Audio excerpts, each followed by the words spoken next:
Another NHL regular season is in the books, but before we get all pumped up for the Stanley Cup playoffs and some of the crazy moments that lie ahead, it's important to look back on all of the memories from yet another wild hockey season.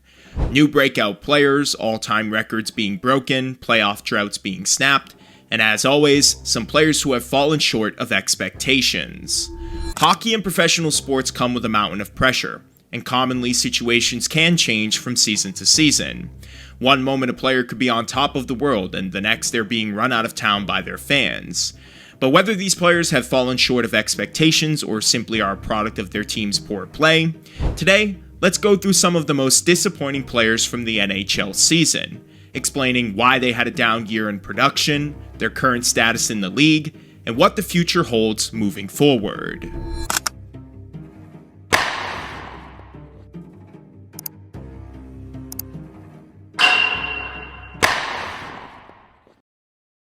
What's up, guys? Welcome back to the channel. Today we are going to be going through the most disappointing players of the NHL season. Now, the parameters for this one were kind of difficult to come up with. On one hand, I wanted to have my own opinions and thoughts on this list based on my expectations to begin the year, but I also wanted to blend some opinions from some of the top analysts and experts. So I think I found a good middle ground, but at the end of this video, let me know if there was someone who was undeserving of being on here, or if there was someone that I ended up leaving off.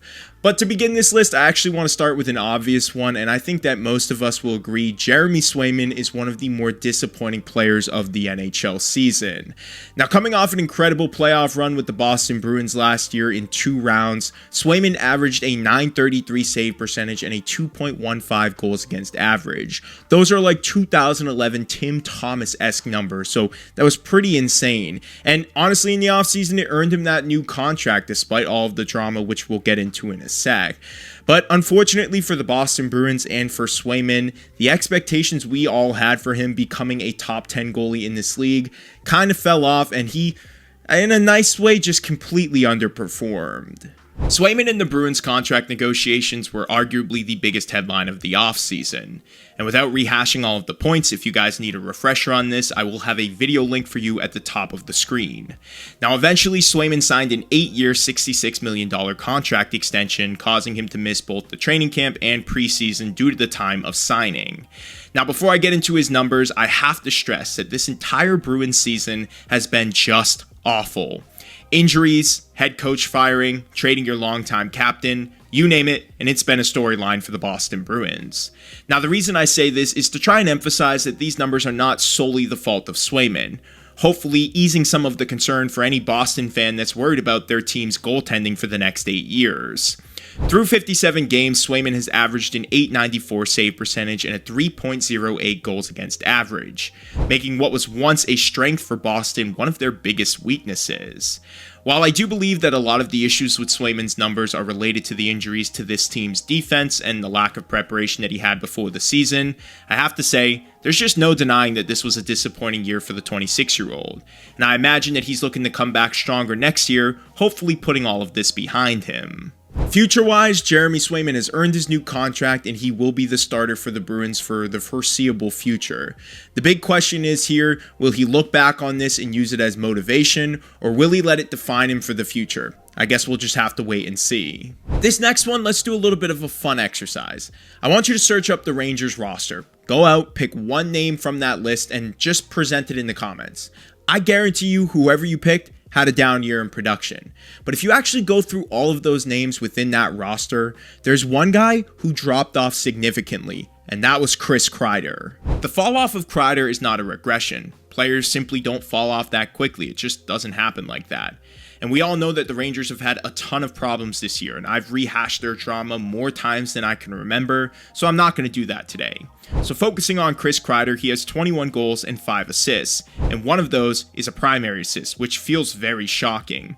Remember, folks, this is a man who was a killer in the playoffs last year, getting a hat trick to advance the Rangers to the conference finals. And after all of that, you expect me to believe that he's just washed overnight? I don't think so. Having one primary assist this year and dropping from 75 points to 26 indicates that there's some organizational dysfunction, especially when you consider that nearly every player on the Rangers roster has regressed this season. Now, New York has to figure out what's going on in the offseason. They need to know if this is a locker room problem or if simply their players are starting to age and the regression will continue. But as for Chris Kreider, get some time off, find your love for the sport again, because I believe you're a much better player than the numbers that you've put up for this season. Kreider has been a near consistent 30-goal scorer throughout most of his career, and watching him play, the guy's a water bug. He's a good leader for this team, and I hope he can just look back on this season as a bad memory and get back to playing that high end of hockey that we're typically used to seeing from him, because personally, I think he's a really good player but was just in a poor situation this year. Overall, what a brutal year it's been for the Vancouver Canucks, but more specifically for Elias Pettersson. After signing that contract, we were all hoping that he would continue playing like that superstar center that could carry this franchise to victory. But unfortunately, that's just not what's happened. After essentially running JT Miller out of town based on all of the drama that we heard about, I hate to say this because I like the player so much, but Elias has just been underwhelming. Through the season, he has under 50 points, and from what I can tell, he doesn't have any significant injury that would keep him out of the lineup, so realistically, no one outside of the organization can identify what's actually holding him back. The talent is clearly there, and when he plays hard, he has shown that he has a ceiling of being a franchise 100-point center. But there just doesn't seem to be any extra effort coming from Elias at this point. There's a clear lack of shots, a lack of confidence, and it's evident that every time he steps foot on the ice, he just doesn't seem like the same player he's been in the past. So this year, I have to put him on the disappointing list. There's just no way around it. I expect Elias Pettersson to have a brighter future, hopefully with all of the injury speculation now out of the way, all of the JT Miller stuff, and now a long off season for him to recover. He can come back and be that confident player he once was, because the Vancouver Canucks are gonna need it. Unfortunately though, this season, he's definitely one of the more disappointing players. This next one, I'm doubling up with two players who share the last name, and it's mainly because I think both of them have just been inconsistent and not the type of players we were expecting this year, and that's Jeff Skinner and Stuart Skinner. Beginning with Jeff Skinner, first off, congratulations. You finally deserve to be in the postseason. It's been a long run without you in there, but hopefully you can have a good playoff run this year. But second off, what's going on, bud? Skinner was brought in to be a legitimate top winger for Leon Draisaitl's left side and has barely remained in the top 6 out of training camp. He's been healthy scratched 10 times this season, and while he has been much better in the second half, he just overall hasn't been the player we were all expected coming off of that buyout.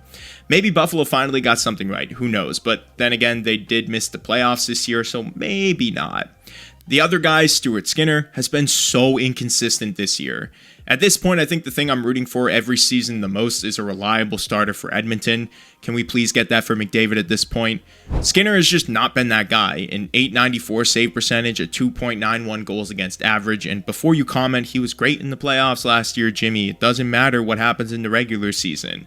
The NHL is a what have you done for me now lately league, and the Oilers need Skinner to be more consistent heading into the playoffs, especially with the latest news we have on Ekholm. For Jeff Skinner, this one's a bit disappointing because you could have had a guy like Holloway for less money, but you decided to not match that offer sheet.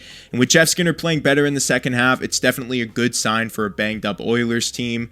As for Stuart Skinner, they're going to need him to play like an elite goalie, because with Mattias Ekholm missing the first round and potentially more, they're going to need a strong guy between the pipes. But in terms of the regular season, disappointing and inconsistent are the perfect words to describe these two players.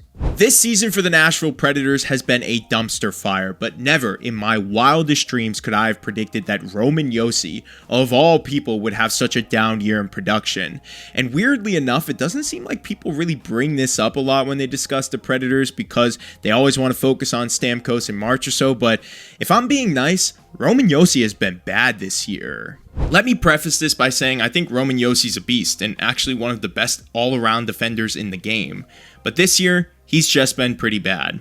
A -27 on the year, and more grossly, under 40 points coming off a near 90-point season last year where he was a Norris finalist. Now, like some of the other players on this list, you could just say, hey, he's on a bad team, so he has bad numbers. It happens. But at the same time, good players still produce on bad teams. Look at Quinn Hughes. The Canucks have been awful offensively and defensively this year and have had a ton of injuries, but he's still putting up some incredible numbers and doing what he does. So I guess if you want to compare the two, I know Quinn Hughes is a lot younger and in a different stage of his career, but based on how we've seen Roman Josi play over the past couple of seasons, I would say that this is definitely a big down year for one of the league's top defenders. Now, I was going to toss in an honorable name section, but then I thought I want you guys to come up with a few. Let me know what you guys think in the comments below. Who were your most disappointing players of the NHL season? And if you guys want to see a more positive rendition of this list, maybe the most overachieving players of the season, let me know in the comments below as well. Thank you guys as always for watching this video. If you enjoyed it, give it a thumbs up and subscribe to the channel. I will see you guys in the next episode.